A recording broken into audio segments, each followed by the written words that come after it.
Scientific notation is a type of notation that's used in fields like biology, physics, chemistry, and other sciences.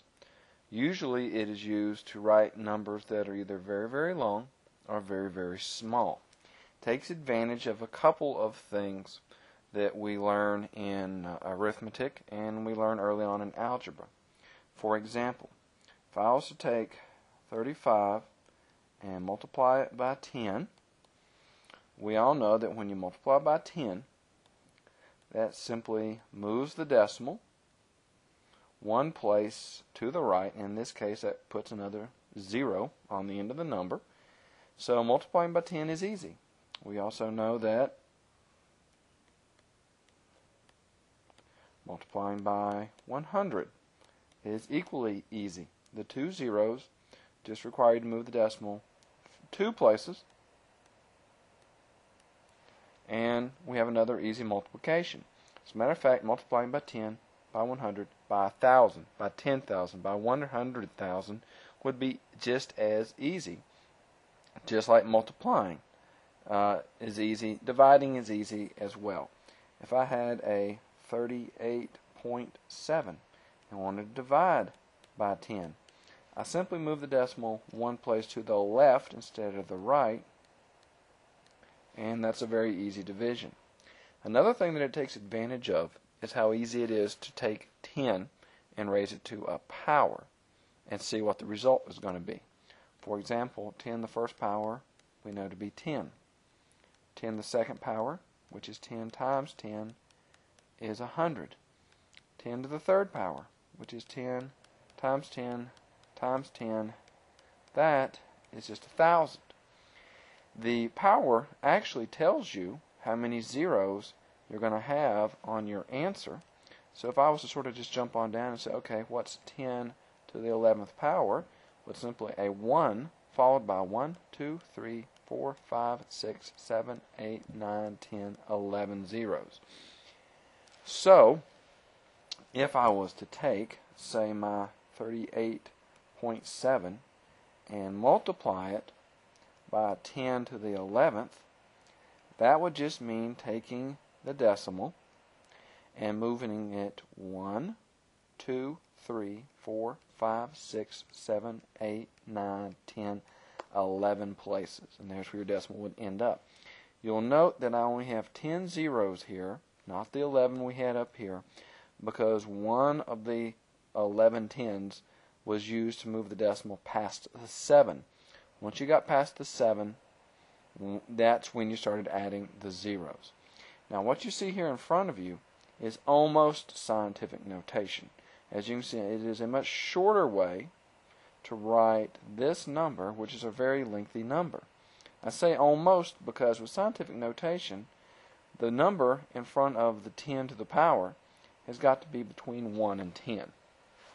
So for example, if I wanted to take the number 476 with 1, 2, 3 zeros on the end and write it in scientific notation, I would first need to figure out where do I put a decimal so that this 476,000 becomes something between 1 and 10. Well, putting it there won't work. There, no, not there, not after the 6, not after the 7, but after the 4. If I rewrite this as 4.76, I now have something between 1 and 10. But what about all the decimal places you lost? Well, that's okay. You can say times 10 to the 1, 2, 3, 4, 5th power, and that is obviously a shorter way to write this relatively large number. Let's try that again.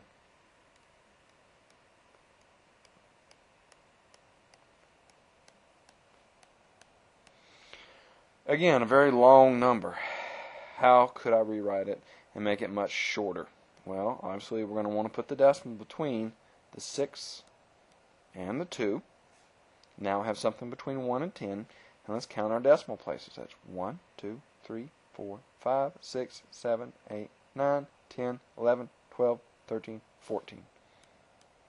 And by writing times 10 to the 14th, I've taken this very long number and expressed it in a very short fashion. Same thing can be done with very small numbers.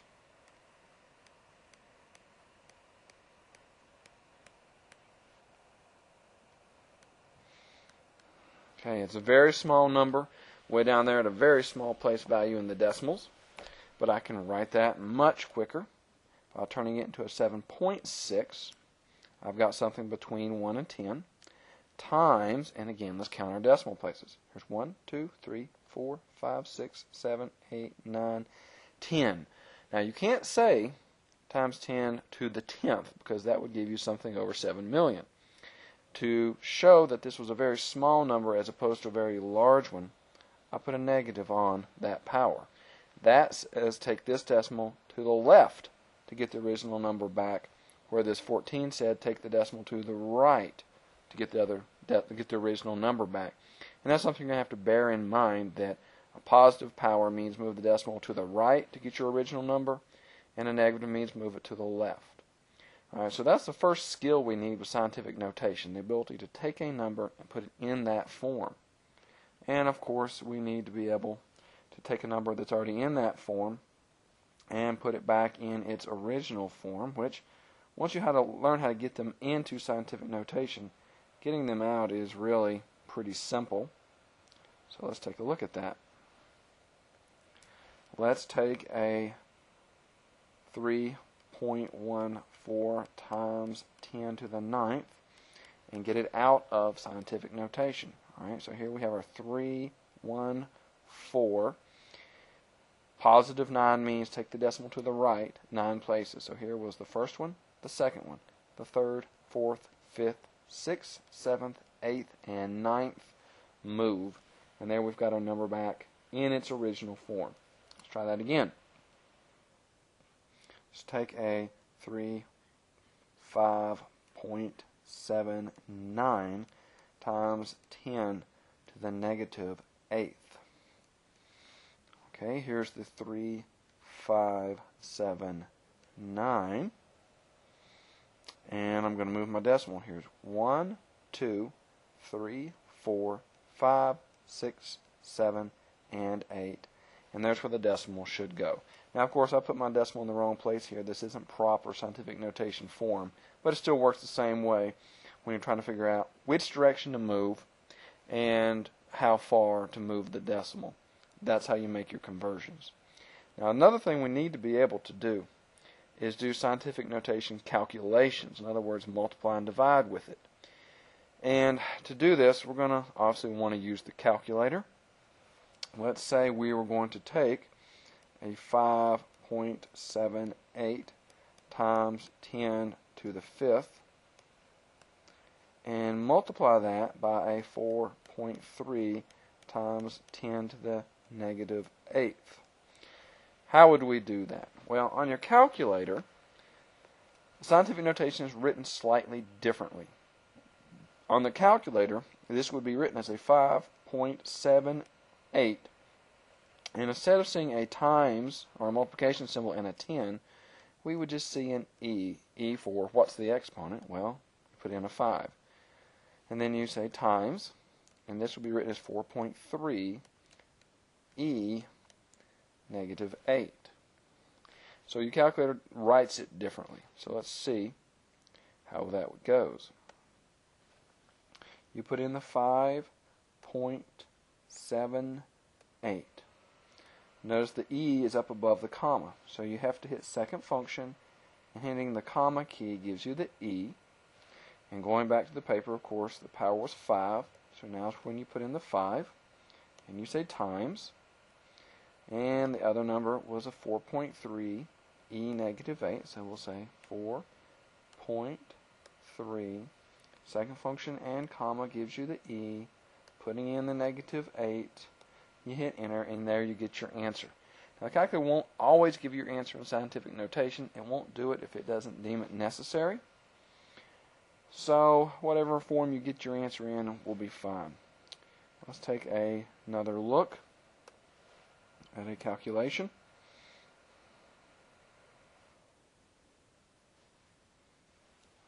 Let's do a division.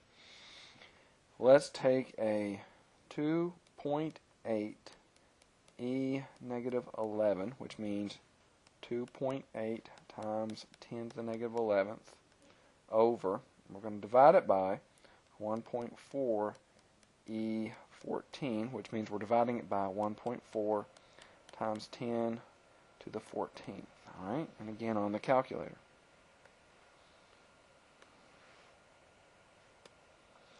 All right, we'll start off with the 2.8 e to the negative 11th.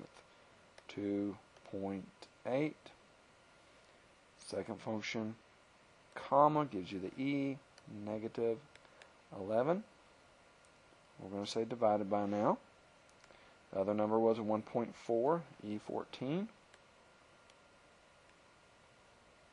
Second function, e14. And this time we get an answer in scientific notation. 2e negative 25 is what it says. And that simply means write down the 2, start here, and count back 25 places. Now I might need more space to do that with. Let's see. Here's a 2. Start there, count back 1, 2, 3, 4, 5, 6, 7, 8, 9, 10, 12, 13, 14, 15. Gonna run out of space. 16, 17, 18, 19, 20, 21, 22, 23, 24, 25.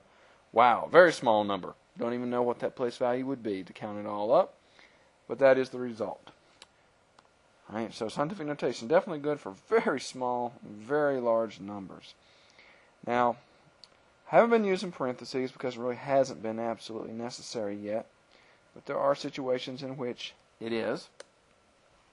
If I had a 5 times 10 to the second over 3 times 10 to the third times 4 times 10 to the negative sixth, I would need parentheses because that multiplication on the bottom needs to take place before the division.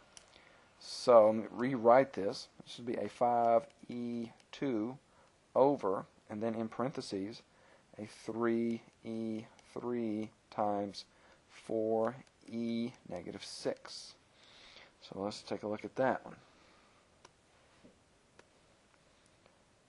5 times 10 to the second over, and then again in the parentheses is going to be this denominator, 3 times 10 to the third times 4 times 10 to the negative sixth. And again, it didn't feel like we needed a scientific notation answer. And we'll round it off at the decimal place. So there are the basics of the way your scientific notation works. That's how you put it into your calculator, and that's what it looks like displayed on your calculator screen. As a matter of fact, if you hit your mode button and you go down, actually go to the right one place and set your calculator to the SCI mode, and then you can hit second function mode again to quit. In that mode, you'll notice your calculator puts everything in scientific notation. 5 times 3, which we know to be 15, it calls 1.5 e to the first. 1.5 times 10 to the first, which of course is 15. If I take a 8 divided by 10, it's going to give me an 8e negative 1. So in that mode, you can actually see scientific notation being used quite a bit. But don't forget, when you're done with it, set your calculator back to the normal mode, or the scientific notation mode will quickly become very annoying.